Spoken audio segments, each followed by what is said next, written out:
गहन अंधकार की उस खिड़की के सामने मुपल्ला लक्ष्मण राव उर्फ गणपति अब सुरक्षा बलों का अंतिम निशाना है। कुछ और नाम है: थिप्परी तिरुपति उर्फ देवजी, पाका हनुमंतु उर्फ गणेश उइके, मल्ला राजी रेड्डी उर्फ संग्राम उर्फ सत्यन्ना, मिसिर बेसरा उर्फ सागर उर्फ सुनिर्मल, पथिराम मांझी उर्फ अनलदा, असीम मंडल उर्फ आकाश। ये नक्सलियों की सेंट्रल कमेटी के वो नाम हैं जो नक्सलबाड़ी में शुरू हुए नक्सलवादी आंदोलन की दिशा तय करते थे। अब ये नक्सली जिंदा भी हैं या नहीं, कहना मुश्किल है।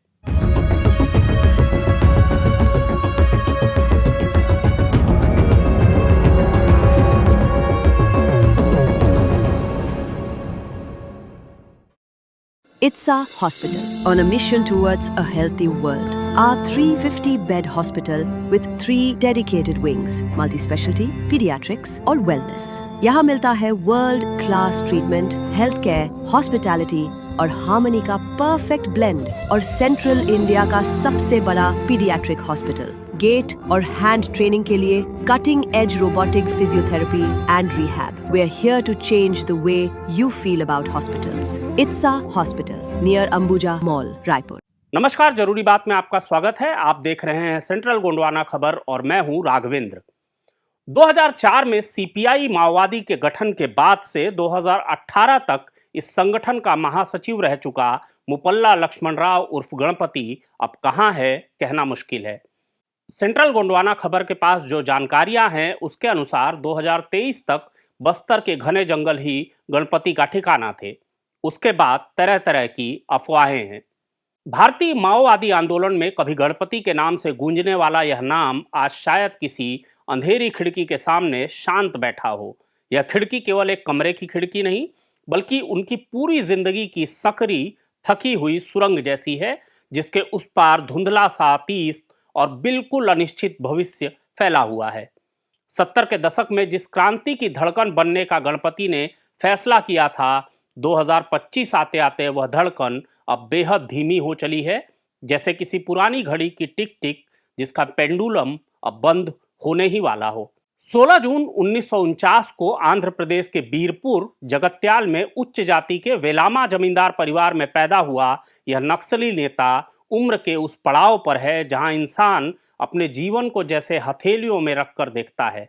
सपनों की राख, फैसलों की कीमत, रास्तों की धूल, सब कुछ। 4 दशक से अधिक समय तक जिस आंदोलन को गणपति ने अपनी समूची ऊर्जा, अपना समय और अपना जीवन दे दिया, वही आंदोलन आज उसकी आंखों के सामने ढह रहा है। दंडकारण्य का वह विशाल जंगल जहां कभी गणपति के आदेशों की गूंज होती थी, अब वहां केवल सुरक्षा बलों के ऑपरेशन की धमक सुनाई पड़ती है। कभी वही जंगल माओवादियों की अनकही राजधानी था, पर आज वह इतिहास बनता जा रहा है। 2024-25 माओवादी आंदोलन के लिए आम साल नहीं रहा। यह वह साल था जिसने पहली बार इतने स्पष्ट रूप में एक कठोर सच्चाई सामने रख दी कि 1967 में जिस चिंगारी को नक्सलबाड़ी से उठाया गया था, वह अब बुझने के कगार पर है। छत्तीसगढ़, महाराष्ट्र, तेलंगाना, आंध्र प्रदेश और उड़ीसा के सीमावर्ती इलाकों में सुरक्षा बलों के अभियानों ने एक एक करके उन गुरिल्ला दस्तों और उनके इलाकों को खत्म कर दिया जिन्हें कभी अभेद्य माना जाता था। जंगलों में रातों को गूंजने वाली टिमटिमाती आवाजें अब बदल गई हैं। पहले गोलियों की आवाज आती थी, अब आत्मसमर्पण की। यह दृश्य एक विचारधारा के लिए सबसे तीखा दर्द होता है, जब उसके अपने योद्धा थक कर हथियार डाल दें और वही व्यवस्था उन्हें शरण दे दे जिसके खिलाफ वे दशकों तक लड़े थे। महाराष्ट्र, मध्य प्रदेश, छत्तीसगढ़ की क्षेत्रीय समिति का सुरक्षा बलों से 3 महीने की मोहलत मांगना, तेलंगाना समिति द्वारा बिना शर्त युद्ध विराम की घोषणा, ये केवल रणनीतिक कदम नहीं थे, ये आंदोलन की टूटन के लिखित प्रमाण थे। यह उस अंत की आहट थी जिसे वर्षों तक स्वीकार करने से संगठन ने इनकार किया था। सितंबर 2025 में केंद्रीय समिति के बयान ने आंदोलन की हकीकत को देश के सामने उघाड़ दिया। यह स्वीकार करना पड़ा कि नक्सलबाड़ी और श्रीकाकुलम के दिनों के बाद पहली बार इतने बड़े पैमाने पर केंद्रीय नेतृत्व के सदस्य एक ही साल में मारे गए। लेकिन संकट यही नहीं रुका। इसके बाद 2 महीने ऐसे बीते जैसे आंदोलन की अंतिम सांसें चल रही हों। 5 और केंद्रीय समिति सदस्य गिर गए। मोडेम बालकृष्णा, सहदेव सोरेन, कादरी सत्यनारायण रेड्डी, कट्टा रामचंद्र रेड्डी और माड़वी हिड़मा। ये नाम संगठन की रीढ़ माने जाते थे। उनका एक साथ खत्म हो जाना आंदोलन के भीतर एक भूकंप था जिसकी दरारों को आज भी भरा नहीं जा सका है। और फिर वह घटना जिसने पूरे नेतृत्व को भीतर से तोड़ दिया, पोलित ब्यूरो सदस्य मल्लोजुला वेणुगोपाल राव उर्फ सोनू का आत्मसमर्पण। सोनू गणपति का सबसे विश्वसनीय साथी, दंडकारण्य संरचना का मुख्य निर्माता, 5 दशकों तक हथियारबंद संघर्ष का अटल चेहरा। जब सोनू ने सुरक्षा बलों के सामने आत्मसमर्पण किया और कहा कि सशस्त्र संघर्ष अब व्यर्थ हो चुका है, तो यह केवल एक बयान नहीं था, यह क्रांति के हृदय पर पड़ा सबसे गहरा घाव था।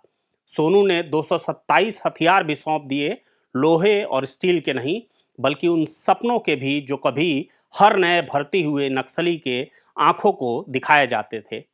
अगर माओवादियों के शीर्ष नेतृत्व की बात करें तो अब केवल कुछ नाम बचे हैं, और इन्हीं टूटती आवाजों के बीच आज जो नेता बचे हैं वे अब केवल नाम नहीं बल्कि एक ढहते आंदोलन के अंतिम स्तंभ हैं। इन नामों में शामिल हैं थिप्परी तिरुपति उर्फ देवजी, पाका हनुमंतु उर्फ गणेश उइके, मिसिर बेसरा उर्फ सागर उर्फ सुनिर्मल, पथिराम मांझी उर्फ अनलदा, असीम मंडल उर्फ आकाश और खुद गणपति। ये सभी अब सुरक्षा एजेंसियों की सूची में सबसे ऊपर हैं, लेकिन उस सूची में दर्ज नामों से कहीं बड़ा है उनके भीतर की थकान, टूटन और शायद एक गहरी घुटन जिसे दुनिया देख नहीं पा रही। माओवादी हिंसा के इतिहास में गणपति एक ऐसा नाम है जिसका जीवन विरोधाभासों, वैचारिक जिद, संघर्ष और विवादों से भरा रहा। एक ऐसा नाम जिसकी यात्रा एक अपेक्षाकृत सुरक्षित और संपन्न जीवन से शुरू होकर घने जंगलों, भूमिगत बैठकों और अंतहीन संघर्षों तक पहुंची। गणपति का जन्म 16 जून 1949 को तत्कालीन आंध्र प्रदेश के जगत्याल जिले के बीरपुर गांव में हुआ। वेलामा उच्च जाति के एक जमींदार किसान परिवार में पैदा होने के कारण सामाजिक और आर्थिक दृष्टि से गणपति का बचपन किसी अभाव में नहीं बीता। यही तथ्य गणपति के जीवन की सबसे बड़ी विडंबना भी माना जाता है कि जो व्यक्ति अपेक्षाकृत सुविधा संपन्न पृष्ठभूमि से आया, वही आगे चलकर राज्य और व्यवस्था के विरुद्ध सशस्त्र संघर्ष का चेहरा बन गया। अपनी पढ़ाई पूरी करने के बाद गणपति ने कुछ समय तक स्कूल शिक्षक के रूप में कार्य किया। कहा जाता है कि इसी दौर में ग्रामीण समाज की गहरी असमानताएं, भूमि विवाद और वर्गीय तनाव ने गणपति को माओवादी आंदोलन की तरफ मोड़ा। 1970 के दशक के मध्य तक गणपति का भूमिगत नक्सल राजनीति में प्रवेश हो चुका था।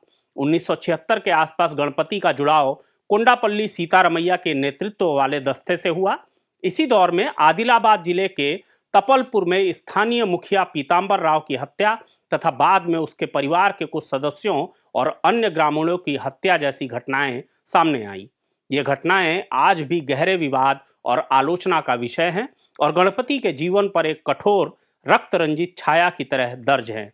इन्हीं घटनाओं के बाद गणपति को निजामाबाद में गिरफ्तार किया गया। हालांकि बाद में गणपति की रिहाई हो गई। 1977 में आपातकाल के दौरान गणपति को फिर से हिंसा और आगजनी से जुड़े मामलों में गिरफ्तार किया गया। हालांकि कुछ समय बाद गणपति को जमानत मिल गई, लेकिन 1979 के बाद गणपति को फिर कहीं सार्वजनिक आयोजनों में नहीं देखा गया। यह वह मोड़ था जिसके पास गणपति का जीवन स्थायी रूप से जंगलों, छद्मनामों और गुप्त बैठकों में सिमट गया। 1980 में जब दक्षिण भारत में नक्सलवादी आंदोलन का पुनर्गठन हो रहा था, गणपति को औपचारिक रूप से पीपुल्स वार ग्रुप में शामिल किया गया। यहाँ गणपति का कज तेजी से संगठन के वैचारिक और रणनीतिक ढांचे के प्रमुख स्तंभ के तौर पर बढ़ता चला गया। 2004 में पीपुल्स वार ग्रुप और माओवादी कम्युनिस्ट सेंटर यानी एमसीसी के विलय के बाद सीपीआई माओवादी का गठन हुआ। गणपति को इसका पहला महासचिव चुना गया। गणपति के नेतृत्व में संगठन ने दंडकारण्य, पूर्वी भारत और आंध्र ओडिशा सीमा क्षेत्रों में अपनी पकड़ मजबूत की। 2018 में बढ़ती उम्र और स्वास्थ्य कारणों से गणपति ने महासचिव पद छोड़ दिया और नए नेतृत्व के लिए रास्ता बनाया। इसके साथ ही सार्वजनिक रूप से गणपति का सक्रिय अध्याय लगभग समाप्त हो गया। गणपति जैसे लोग उस दौर की उपज है जहां एक हिंसक विचारधारा ने मानवीय रिश्तों, व्यक्तिगत जीवन और नैतिक द्वंद्वों को किनारे करके अपने लिए जगह बनाई। गणपति की सोच हर रात एक वाक्य में जाकर ठहर जाती होगी, क्या यही अंत लिखा था? क्या यही वह राह थी जिसके लिए सब कुछ दांव पर लगा दिया?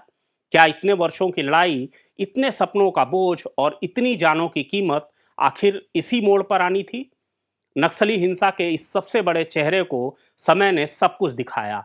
जंगलों की चमकती उम्मीद, हथियारबंद दस्तों की बढ़ती शक्ति, युवाओं की आस्था और अब आत्मसमर्पण करते लड़ाकों की थकी हुई आंखें।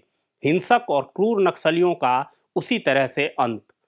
शायद गणपति को सबसे अधिक चोट इसी बात से लगती होगी कि उसके अपने सैनिक अब अपने घर जाना चाहते हैं। किसी क्रांति, भले ही वह हिंसक और भ्रामक हो, उसके लिए यह क्षण सबसे भारी होता है जब उसके अपने योद्धा हथियारों में भविष्य नहीं देखते, बल्कि अपनी माँ की गोद में, अपने बच्चों की हंसी में और सामान्य जीवन की धूप में अपनी राह खोजने लगते हैं। 2025 केवल एक संघर्ष का अंत नहीं है, यह एक विचार के ढहने का साल है। यह उस जिद का विघटन है जिसने कभी राज्य को चुनौती दी थी, जिसने क्रूरता से हजारों लोगों की जान ले ली।